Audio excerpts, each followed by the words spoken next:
ரத சப்தமி. ரத சப்தமி என்றும் சூரிய ஜெயந்தி என்றும் கொண்டாடப்படும் இந்நாள் தை அமாவாசையிலிருந்து 7ஆம் நாளான சப்தமி அன்று கொண்டாடப்படுகின்றது. கஷ்யப பிரஜாபதிக்கும் அதிதி தேவிக்கும் பகவான் மகனாக பிறக்கின்றார்.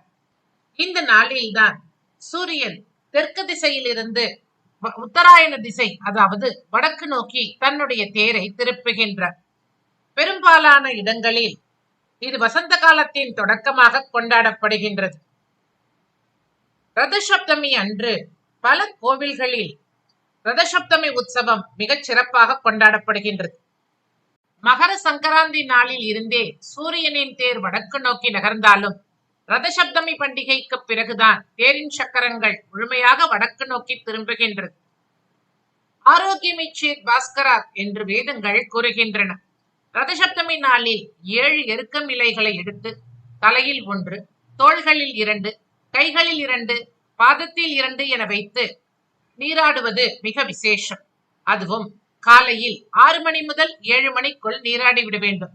பெண்களாக இருந்தால் இலைகளில் மஞ்சளும் அக்ஷதையும் சேர்த்துக் கொண்டும், ஆண்கள் அக்ஷதை மட்டும் வைத்துக் கொண்டு நீராடுவது ஆரோக்கியத்தை மேம்படுத்துவதாக அமைகின்றது. சில மாநிலங்களில் வீடுகளின் முன் வண்ணமயமான ரங்கோலிகள் வரையப்பட்டு பசுவின் சாண உருண்டைகள் பாரம்பரிய கரியடுப்புகளில் பற்ற வைக்கப்படுகின்றன. அதன் மீது ஒரு பாத்திரத்தில் பசும்பாலை கொதிக்க வைத்து சூரிய ஒளியில் பாயசம் தயாரிக்கப்பட்டு பிரார்த்தனை சடங்குகளுடன் சூரிய பகவானுக்கு நைவேத்தியம் செய்யப்படும் வழக்கமும் உண்டு. இது சப்தமி விரதம் என்று அழைக்கப்படுகின்றது. ரத சப்தமி என்று எருக்கம் இலைகளை தலையில் வைத்து நீராடுவதால் ஆரோக்கியமும் செல்வ வளமும் தரும் என்று நம்பப்படுகின்றது. இந்த நாளில் செய்யப்படும் தர்மத்திற்கு பல மடங்கு புண்ணியம் உண்டு. இந்த நாளில் தொடங்கும் தொழில் பெருகும். பெண்கள் உயர்நிலையை அடைவர். கணவனை இழந்தவர்கள் இந்த விரதம் அனுஷ்டித்தால் அடுத்து வரும் பிறவிகளில் இந்த நிலை ஏற்படாது என்று புராணங்கள் தெரிவிக்கின்றன. ரதசப்தமி அன்று சூரியனுக்கு சிகப்பு வஸ்திரம் அணிவித்து சிவப்பு மலர்களால் அர்ச்சனை செய்து நெய்விளக்கு ஏற்றிவிட வாழ்வில் அனைத்து தோஷங்களும் விலகும். ரதசப்தமி உற்சவம் பல ஆலயங்களில் வெகு விமர்சையாக கொண்டாடப்படுகின்றது. திருமலையில் எழுந்தருளியுள்ள சுவாமி மலையப்பர் ரதசப்தமி நன்னாளில் 7 வாகனங்களில் திருமாட வீதி புறப்பாடு கண்டருள்வார். அதிகாலை 7 குதிரைகள் பூட்டியதாகிய சூரிய பிரபை வாகனத்தில் சுவாமி மலையப்பன் எழுந்தருள அவர் திருமேனி மீது சூரிய ஒளி மிளிர ஜெகஜோதி சகஸ்ர ஒளியை கொண்டவனாக திருக்காட்சி கண்டருள்வார்.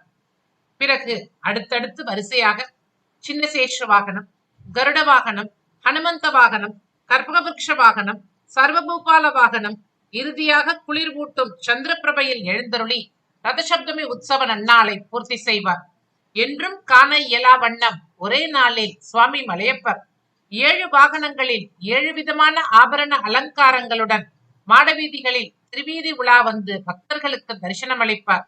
ஆகையால் தான் திருமலையில் இந்த ரதசப்தமி நாளை அர்த்த பிரம்மோற்சவம் என்று சிறப்பித்து கூறுவர்.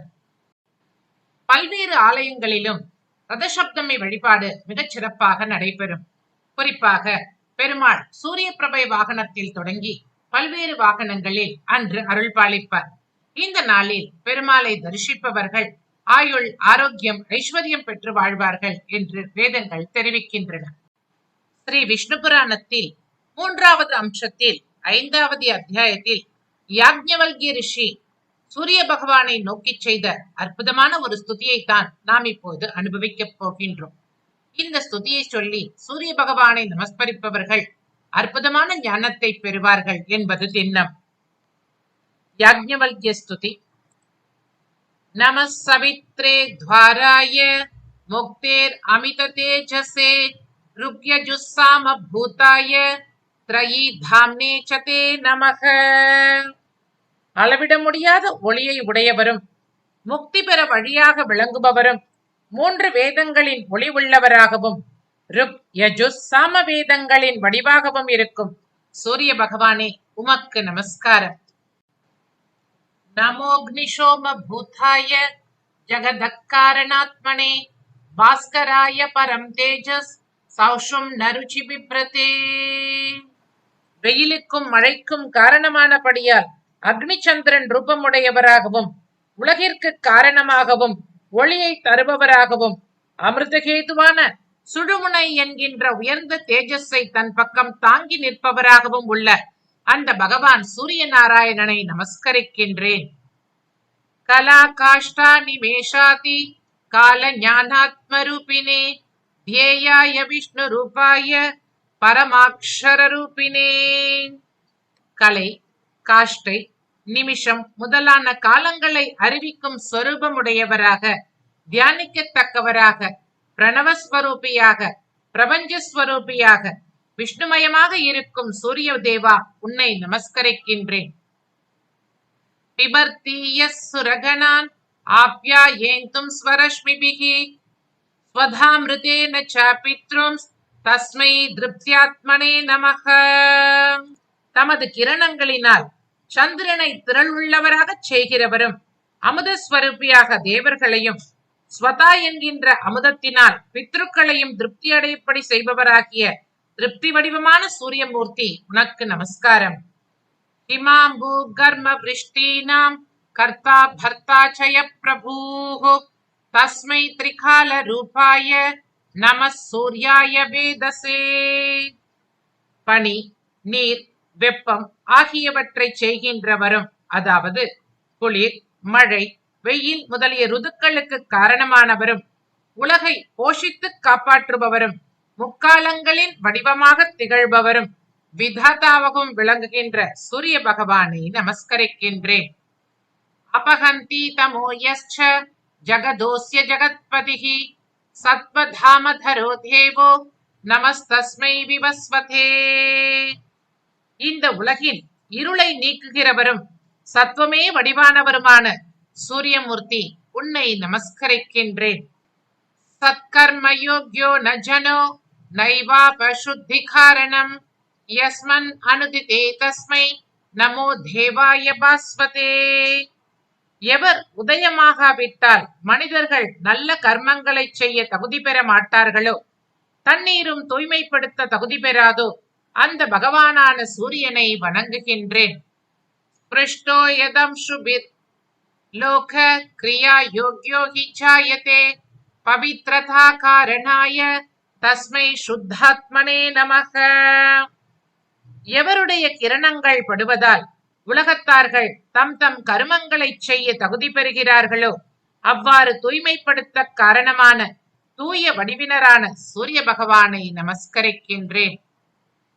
நம சவித்ரே சூர்யாய பாஸ்கராய விவஸ்வதே ஆதித்யாயாதி பூதாய தேவாதீனாம் நமோ நமஹ.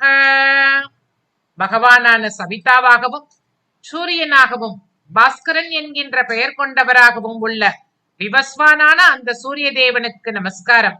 தேவதைகள் முதலிய அனைத்து ஜீவன்களுக்கும் ஆதியாக விளங்கும் அந்த ஆதித்ய தேவனை திரும்ப திரும்ப நமஸ்கரிக்கின்றேன். கிரண்மயம் ரதம் யஸ்ய கேதவோ மிருதவாஜினஹ வஹந்தி புவனாலோகி சக்ஷுஷம் தம் நமாம்யஹம்.